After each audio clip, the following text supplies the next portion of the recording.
ദൈവത്തിൻ്റെ അതിപരിശുദ്ധ നാമം വാഴ്ത്തപ്പെടുമാറാകട്ടെ. വീണ്ടും നമുക്ക് ഹോപ്പ് ചാനലിൽ കൂടി ദൈവത്തിൻ്റെ തിരുവചനം പഠിക്കുവാൻ ദൈവം ഇടയാക്കിയതിനായിട്ട് ദൈവത്തെ സ്തുതിക്കുന്നു. ഇന്ന് എൻ്റെ പ്രിയ ശ്രോതാക്കളെ എല്ലാവരെയും ഈ വചന ശുശ്രൂഷയിലേക്ക് ഹാർദവുമായിട്ട് സ്വാഗതം ചെയ്യുന്നു. നമുക്ക് ഒരു വാക്ക് പ്രാർത്ഥിക്കാം. സ്വർഗാദി സ്വർഗങ്ങളിൽ അധിവസിക്കുന്ന ഞങ്ങളുടെ നല്ല ദൈവമേ, സ്വർഗീയ പിതാവേ, ഈ നല്ല സമയത്തിനായി നന്ദിയോടെ സ്തോത്രം. അടിയങ്ങളുടെ കേൾവിക്കാരെ എല്ലാം അങ്ങയുടെ കരങ്ങളിൽ തരുന്നു. സ്വർഗം അവിടുന്ന് അവരെ അനുഗ്രഹിച്ച് വഴി നടത്തണം. നന്മകളും കൃപകളും ഞങ്ങൾക്ക് നൽകണം. മാനവും മഹത്വം അവിടുന്ന് എടുക്കണം. സകലതും യേശുവിൻ്റെ നാമത്തിൽ തന്നെ, ആമേൻ. പ്രിയമുള്ള സഹോദരങ്ങളെ, ഇന്ന് നാം ചിന്തിക്കുവാൻ പോകുന്നത് ലവിങ് ദ ഫർഗോട്ടൻ, മറന്നു പോയവരെ സ്നേഹിക്കുക. നമുക്കറിയാം, ദൈവത്തിൻ്റെ വചനം പറയുന്നു, 2 ദിനവൃത്താന്തം 7-ാം അധ്യായം അതിൻ്റെ 14-ാമത്തെ വാക്യം. 2 ദിനവൃത്താന്തം 7-ാം അധ്യായം 14-ാമത്തെ വാക്യം ഒരിക്കൽ കൂടി ഞാൻ വായിക്കാം. എൻ്റെ നാമം വിളിക്കപ്പെട്ടിരിക്കുന്ന എൻ്റെ ജനം തങ്ങളെ തന്നെ താഴ്ത്തി പ്രാർത്ഥിച്ച് എൻ്റെ മുഖം അന്വേഷിച്ച് അവരുടെ ദുർമാർഗങ്ങളെ വിട്ടു തിരിയുമെങ്കിൽ ഞാൻ സ്വർഗത്തിൽ നിന്ന് നോക്കി അവരുടെ പാപങ്ങളെ ക്ഷമിച്ച് അവരുടെ ദേശത്തിന് സൗഖ്യം നൽകും. ദൈവം എത്രമാത്രം സ്നേഹവാനായ ദൈവമാണ്. ദൈവം പറയുകയാണ്, ഞാൻ എൻ്റെ ജനത്തിനെ സംരക്ഷിക്കും. എന്താണ് അവർ ചെയ്യേണ്ടത്? എൻ്റെ നാമം അവർ വിളിക്കപ്പെടണം. എൻ്റെ നാമം അവർ ദൈവത്തിൻ്റെ സന്നിധിയിൽ ഏറ്റുപറയുന്ന അനുഭവമുണ്ടാകണം. ദൈവം നമ്മുടെ പ്രാർത്ഥനകൾ കേട്ട് ഉത്തരമരുളുമെന്നാണ് പറഞ്ഞിരിക്കുന്നത്. ഈ അധ്യായത്തെക്കുറിച്ച് നാം ചിന്തിക്കുകയാണ് എങ്കിൽ ഇതൊരു വലിയ പ്രാർത്ഥനയുടെ അധ്യായമാണ്. ദൈവത്തിൻ്റെ അപ്പോസ്തലന്മാർ കർത്താവ് നമുക്ക് കാണിച്ചു തന്ന മാതൃക പ്രകാരം, പഴയ നിയമകാലത്തുള്ളതായ നമ്മുടെ പൂർവ്വപിതാക്കന്മാർ അവർ കാണിച്ചു തന്ന മാതൃക പ്രകാരം എപ്പോഴും നാം പ്രാർത്ഥനാശീലമുള്ളവരായിരിക്കണം. ഈ അധ്യായത്തെക്കുറിച്ച് നാം വിലയിരുത്തുമ്പോൾ ഇവിടെ സോളമൻ ദൈവത്തോട് ആവശ്യപ്പെടുന്ന ഒരു കാര്യമാണ് ദൈവികമാകുന്ന സംരക്ഷണം. ദൈവികമാകുന്ന സംരക്ഷണം എപ്പോഴും ഉണ്ടാകണം. നമ്മുടെ ജീവിതത്തിൽ ദൈവം എപ്രകാരമാണ് നമ്മെ നടത്തുന്നത് എന്ന് ഞാനും നിങ്ങളും മറന്നു പോകരുത്. ദൈവത്തിൻ്റെ കരം അത് നമ്മെ ഓരോരുത്തരെയും ദൈനംദിനം നടത്തുന്നു. ഇവിടെ പറയുകയാണ്, നാം എങ്ങനെയായിരിക്കണം ദൈവത്തോട് അപേക്ഷ ചെയ്യേണ്ടത്. മറ്റൊരാവശ്യവുമല്ല സോളമൻ ദൈവത്തോട് ചോദിച്ചത്. അദ്ദേഹം ചോദിച്ചത് ഒരേ ഒരു കാര്യമാണ്, സംരക്ഷണം വേണം. എൻ്റെ ജനത്തെ, ഞാൻ നയിക്കുന്ന എൻ്റെ രാജ്യത്തെ അവർക്ക് വേണ്ടതാകുന്ന എല്ലാ ഉദ്ദേശങ്ങളും ചെയ്ത് മുൻപോട്ട് നയിക്കണം. പ്രിയമുള്ള സഹോദരങ്ങളെ, നാം ഓർത്തിരിക്കേണ്ടത്, നമ്മുടെ ദൈനംദിന ജീവിതത്തിൽ നമുക്കാവശ്യം ദൈവത്തോട് അഭയയാചന കഴിക്കുക. നാം ദൈവത്തിൻ്റെ സന്നിധിയിൽ നമ്മെ തന്നെ താഴ്ത്തി പ്രാർത്ഥിക്കുക. നമ്മുടെ എല്ലാ ആവശ്യങ്ങളും ദൈവസന്നിധിയിൽ നിരത്തുക. അപ്രകാരം നിരപ്പിൻ്റെ ഒരു അനുഭവം നമുക്കുണ്ടാകുമ്പോൾ ദൈവം നമ്മുടെ പ്രാർത്ഥനകൾക്ക് ഉത്തരം നൽകുമെന്ന് നമുക്ക് കാണുവാൻ സാധ്യമാകും. ഉത്തരം നൽകുന്ന ഒരു ദൈവത്തെ ഞാനും നിങ്ങൾ എത്രമാത്രം മുറുകെ പിടിക്കുന്നുണ്ട്. നിങ്ങൾ ചെയ്യേണ്ടതായ ഒരു കാര്യം, എപ്പോഴും നമ്മുടെ പാപങ്ങളെ ദൈവത്തിൻ്റെ സന്നിധിയിൽ ഏറ്റുപറഞ്ഞ് പ്രാർത്ഥിക്കണം. പിന്നെ നാം ചെയ്യേണ്ടത് എന്താണ്? പാപങ്ങളിൽ നിന്ന് മോചനം നേടുന്ന അവസ്ഥ ഉണ്ടാകണം. നമ്മുടെ പാപങ്ങൾ ദൈവം ക്ഷമിച്ചിരിക്കുന്നു എന്ന് നാം മനസ്സിലാക്കണം. അങ്ങനെ നമുക്ക് പ്രാർത്ഥിക്കുവാൻ കഴിഞ്ഞാൽ, നാം ദൈവത്തോട് ഏറ്റുപറഞ്ഞാൽ, വേദപുസ്തകം പറയുന്നു, കണ്ണുനീരോട് വിതച്ചാൽ ആർപ്പോട് കൊയ്യുന്ന അനുഭവം ഉണ്ടാകും. ഇന്ന് നിനക്ക് കണ്ണുനീരോട് പ്രാർത്ഥിക്കുവാൻ ദൈവത്തിൻ്റെ സന്നിധിയിൽ ഉണ്ട് എങ്കിൽ ദൈവം നിന്നെ സൗഖ്യം നൽകും. ദൈവം നിൻ്റെ ആവശ്യങ്ങളെ നിറവേറ്റും. നിന്റെ രോഗത്തിന് സൗഖ്യം ലഭിക്കും. എന്താണ് നീ ചെയ്യേണ്ടത്? നിന്റെ ദൈവത്തിൻ്റെ സന്നിധിയിൽ നീ പ്രാർത്ഥനയുള്ളവനായിരിക്കണം. കണ്ണുനീരോട് വിതയ്ക്കുന്നവൻ ആർപ്പോട് കൊയ്യുമെന്ന് ദൈവത്തിൻ്റെ വചനം പറയുന്നു. നമുക്ക് നമ്മുടെ ആവശ്യങ്ങളെ ദൈവസന്നിധിയിൽ നിരത്തുവാൻ കഴിയുന്നുണ്ടോ? ഓരോ ദിവസവും ഓരോ നിമിഷവും ഞാനും നിങ്ങളും ചിന്തിക്കേണ്ടത് ദൈവത്തിൻ്റെ കരുതലിൻ്റെ കരമാണ്.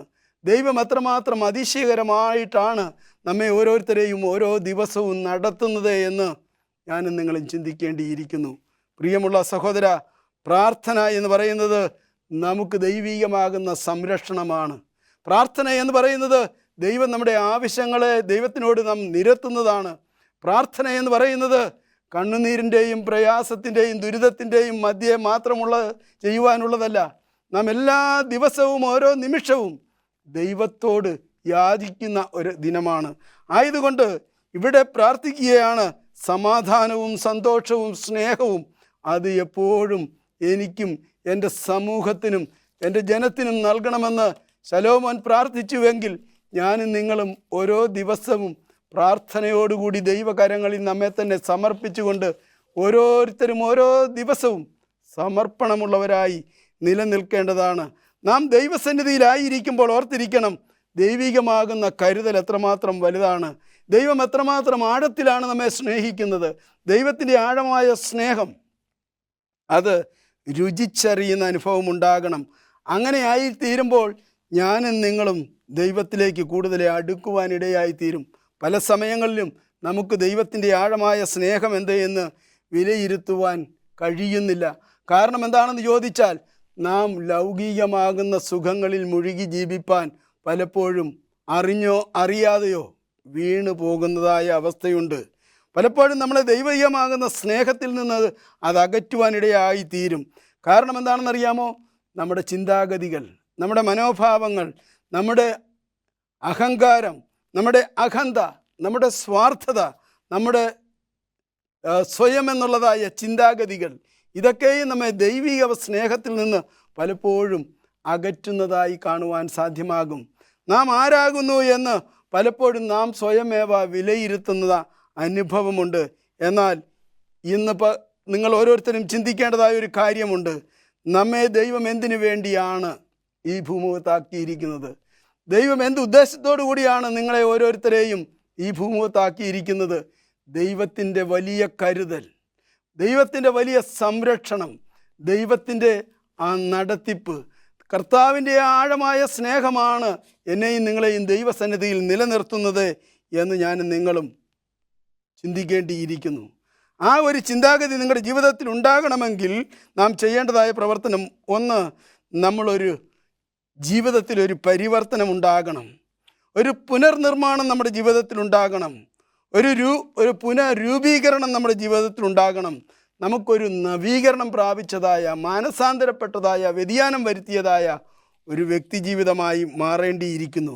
നാം മനസ്സിലാക്കേണ്ട കാര്യം, ദൈവം എത്ര നല്ലവനായിട്ടാണ് എല്ലാവരെയും പരിപാലിക്കുന്നത്. നിങ്ങളുടെ മനസ്സിന്, നിങ്ങളുടെ ചിന്തകൾക്ക് ഒരു പുനർനവീകരണം ഉണ്ടായാൽ അത് എന്നേക്കുമുള്ള ഒരു മാറ്റത്തിൻ്റെ ദിനങ്ങളായി മാറുവാൻ ദൈവം ഇടയാക്കും. പ്രിയമുള്ള സഹോദരങ്ങളെ, ഞാനും നിങ്ങളും ഓർത്തിരിക്കണ്ടേ, ഇപ്രകാരം ഒരു നവീകരണം ഉണ്ടാക്കണമെങ്കിൽ, ഇപ്രകാരം ഒരു മാറ്റം ഉണ്ടാക്കണമെങ്കിൽ, നമുക്കൊരു നല്ല ജീവിതാന്തരീക്ഷം കെട്ടിപ്പടുക്കണമെങ്കിൽ നാം ഓരോരുത്തരും ചെയ്യേണ്ടത് ഒന്ന് മാത്രമാണ്.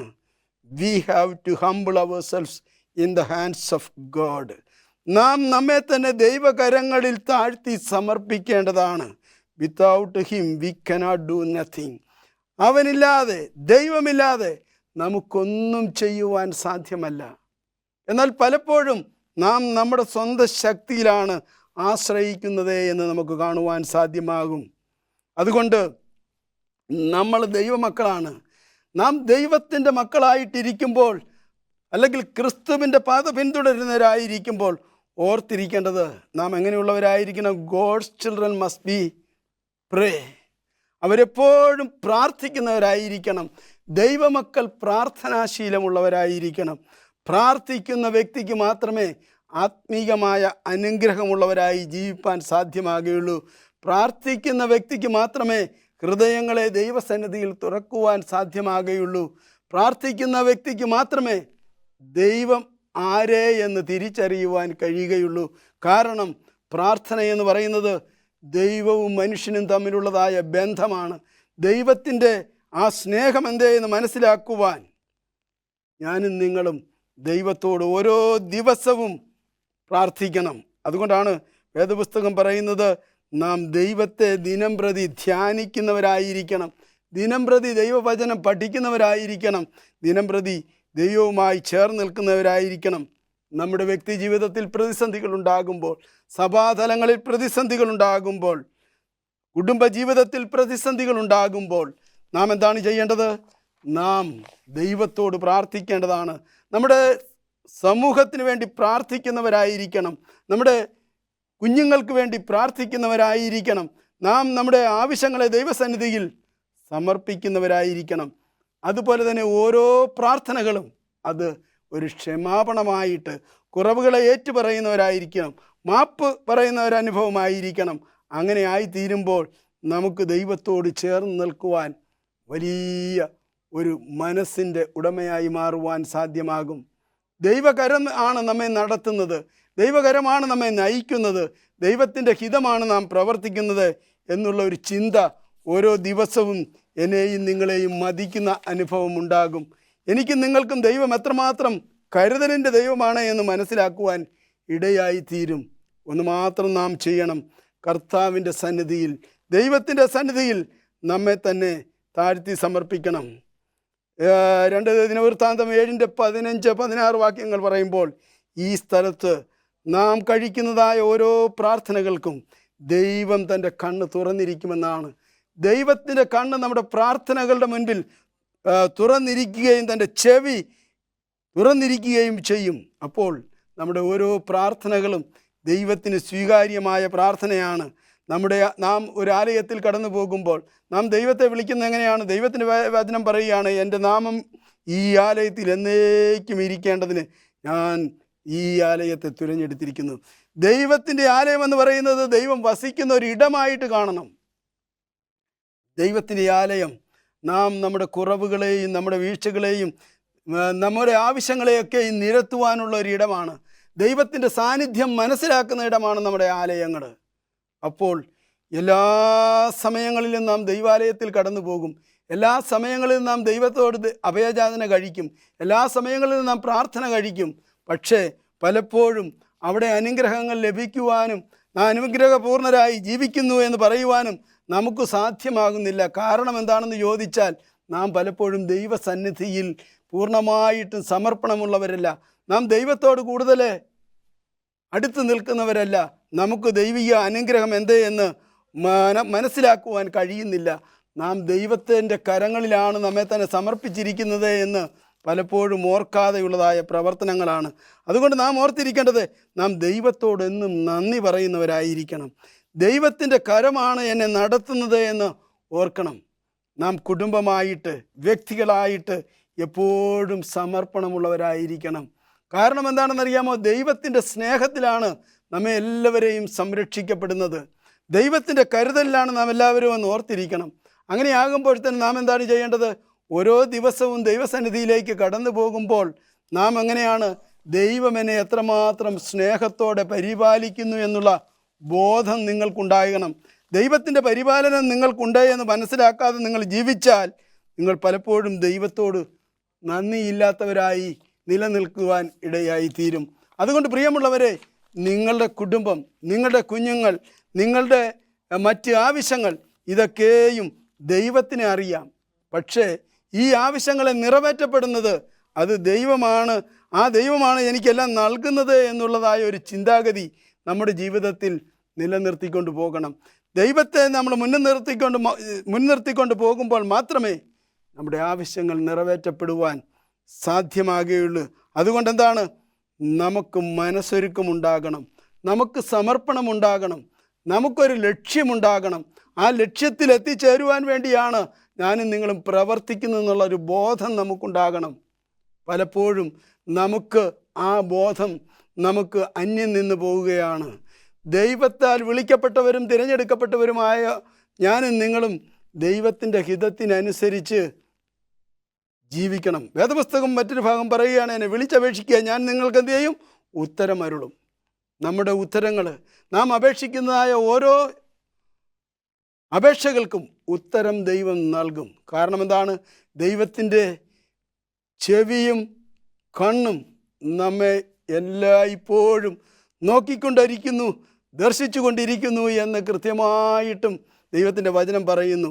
ഓരോ ദിവസവും ദൈവം നമ്മളെ പരിപാലിക്കുകയാണ്. ഓരോ നിമിഷവും ദൈവം നമ്മെ പരിപാലിക്കുകയാണ്. ആ ദൈവത്തിൻ്റെ കരങ്ങളിൽ നിന്ന് നമുക്ക് വഴുതിപ്പോകുവാൻ സാധ്യമാകുമോ? നമ്മുടെ ചിന്തകൾ എപ്രകാരമാണ്, ദൈവത്തിന് ഹിതമാമണ്ണമാണോ എന്ന് ഞാനും നിങ്ങളും ശോധന ചെയ്താൽ മാത്രം മതി.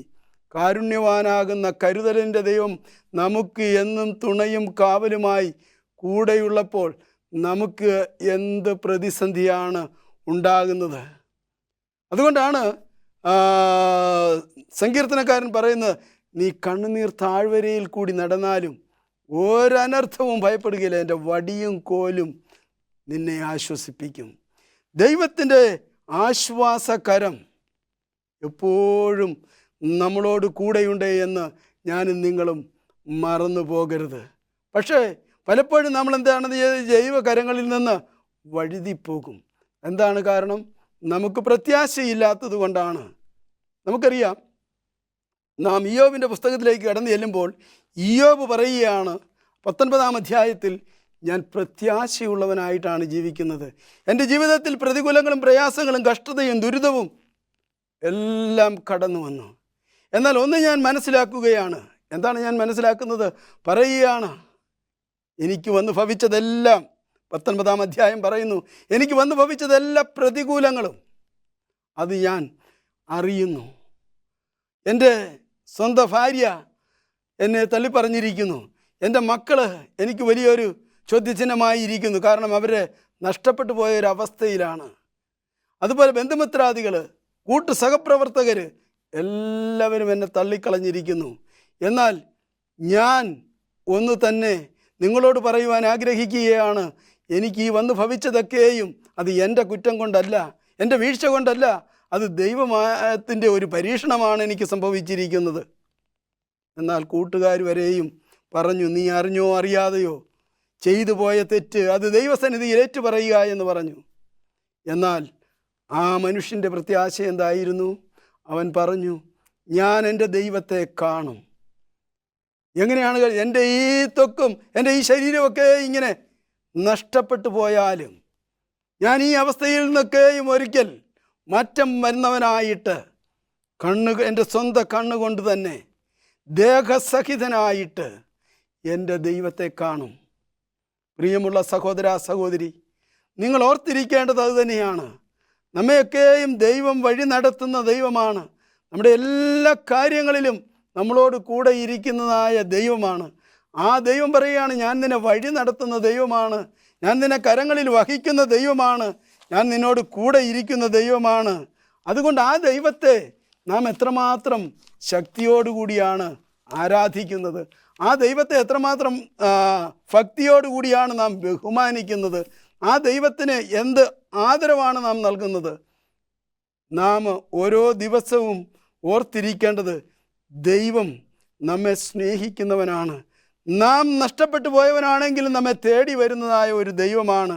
അതുകൊണ്ടാണ് ദൈവം വീണ്ടും ഞാൻ ആ വാക്യം നിങ്ങളെ ഓർമ്മിപ്പിക്കാൻ ആഗ്രഹിക്കുന്നത്, എൻ്റെ നാമം വിളിക്കപ്പെട്ടിരിക്കുന്ന എൻ്റെ ജനം തങ്ങളെ തന്നെ താഴ്ത്തി പ്രാർത്ഥിച്ച് എൻ്റെ മുഖം അന്വേഷിച്ച് തങ്ങളുടെ ദുർമാർഗങ്ങളെ വിട്ടു തിരിയുമെങ്കിൽ സ്വർഗത്തിൽ നിന്ന് കേട്ട് അവരുടെ പാപം ക്ഷമിച്ച് അവരുടെ ദേശത്തിന് സൗഖ്യം വരുത്തും.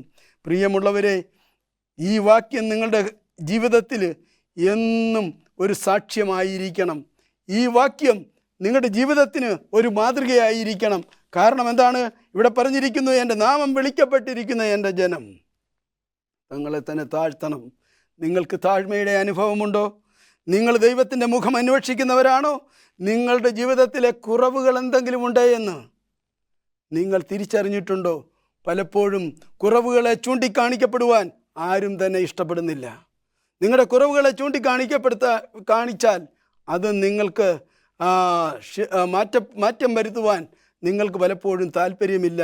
അങ്ങനെ ചൂണ്ടിക്കാണിക്കുന്ന വ്യക്തികളെ നിങ്ങൾ ശത്രുക്കളെ പോലെ കാണുന്ന അനുഭവമുണ്ടാകും.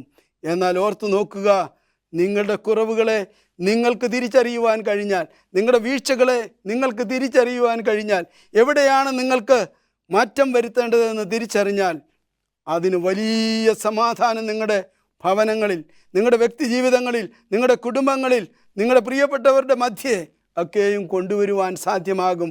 ഒന്ന് മാത്രം നാം ചെയ്യണം, നമ്മെ തന്നെ താഴ്ത്തി ദൈവകരങ്ങളിൽ സമർപ്പിക്കണം. നാം ദൈവത്തിൻ്റെ മക്കളാണെന്നുള്ളൊരു ബോധമുണ്ടാകണം.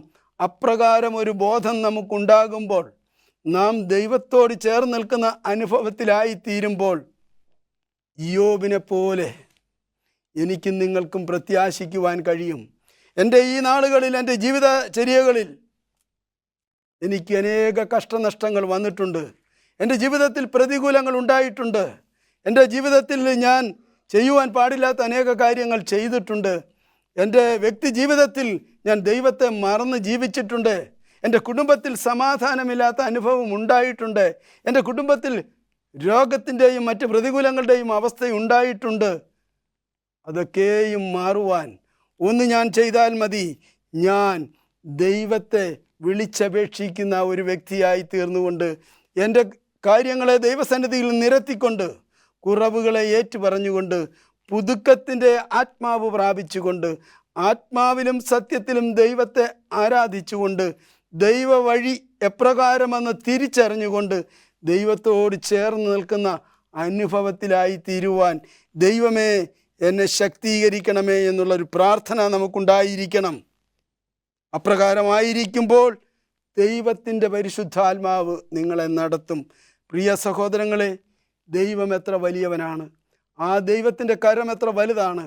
ഈ നാളുകൾ ഒരിക്കൽ കൂടി ഞാൻ നിങ്ങളെ ഓർമ്മിപ്പിക്കട്ടെ. പ്രതികൂലങ്ങളും പ്രയാസങ്ങളും കഷ്ടതയും ദുരിതവും രോഗവും നിറഞ്ഞതായ ഒരു കാലഘട്ടം, മനുഷ്യന് സന്തോഷവും സമാധാനവും ഇല്ലാത്തതായ ഒരു കാലഘട്ടം. എന്നാൽ ഞാനും നിങ്ങളും ദൈവത്താൽ മറക്കപ്പെട്ടവരല്ല, ദൈവത്താൽ തിരഞ്ഞെടുക്കപ്പെട്ടവരാണെന്നുള്ള ബോധത്തോടു കൂടി എപ്പോഴും നമ്മെ തന്നെ ദൈവകരങ്ങളിൽ സമർപ്പിക്കുക. ഓരോ ദിവസവും പ്രാർത്ഥനയുള്ളവരായിരിക്കുക. ഓരോ ദിവസം ദൈവവചനത്തിന് അടിസ്ഥാനമായി ജീവിതത്തെ ക്രമീകരിക്കുക.